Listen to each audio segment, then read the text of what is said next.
okay, 17 penalties against Alabama. 17 penalties against Alabama, the most ever in a Nick Saban era. They gave up 52 points, was the most since 1907 to Sewanee. Yeah, I said it. 52 points. And they've had a couple of gaps where they weren't very good.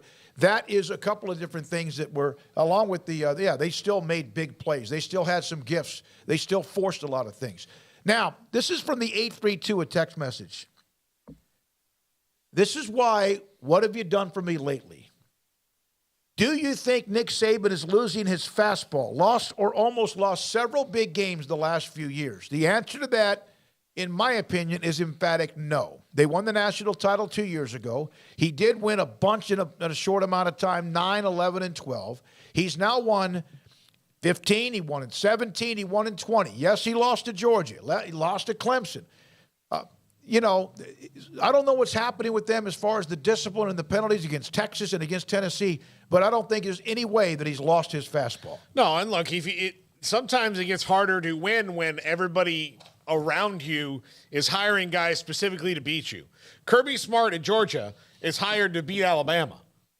From Alabama. Yeah. I mean, they brought in, he's a Georgia guy through and through, but they hired him off of that coaching staff to beat Alabama. And he is copying the format as well as he can, and now has maybe surpassed Alabama in recruiting. I don't think there's any better coach at recruiting in the country right now than Kirby Smart.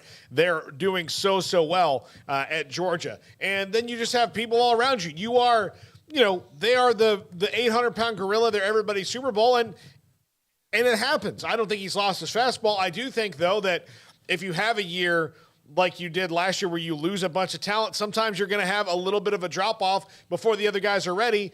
Turn around next year, they're going to be talent and they lose coaches. Yeah. So they lose talent and coaches. It's going to change. Of course, people aren't going to feel sorry for their talent because their third and fourth team. But their dip is like a blip on the radar, and then they kick back up.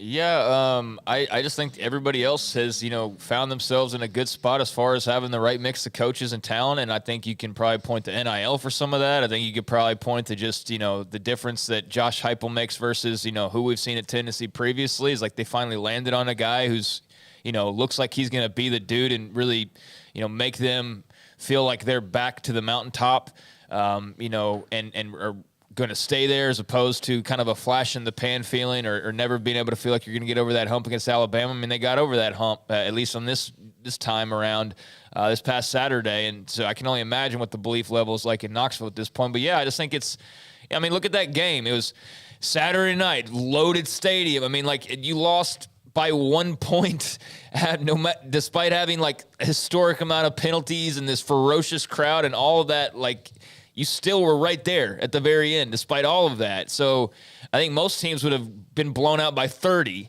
in some of those had some of those mistakes occurred to other teams. They wouldn't have been able to handle it and respond the way Alabama was still able to respond and handle it.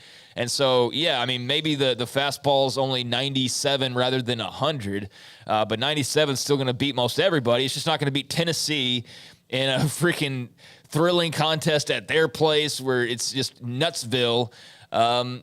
I don't know. I just feel like there's just certain games that, you're going to lose and certain nights where it's just not your night. And I think that there's just been a few of those here lately, but it's not a sign of him losing his touch or not being able to coach anymore. I just think there's other good coaches that have come up, learned from the Bama method, learned from other methods and, have their moments in the sun as well. So no, I'm not worried about Alabama not, being what they've been accustomed to be. I just think it's good that others have kind of risen to their level rather than them falling to others' level, I guess is what I'm getting at. Carl Page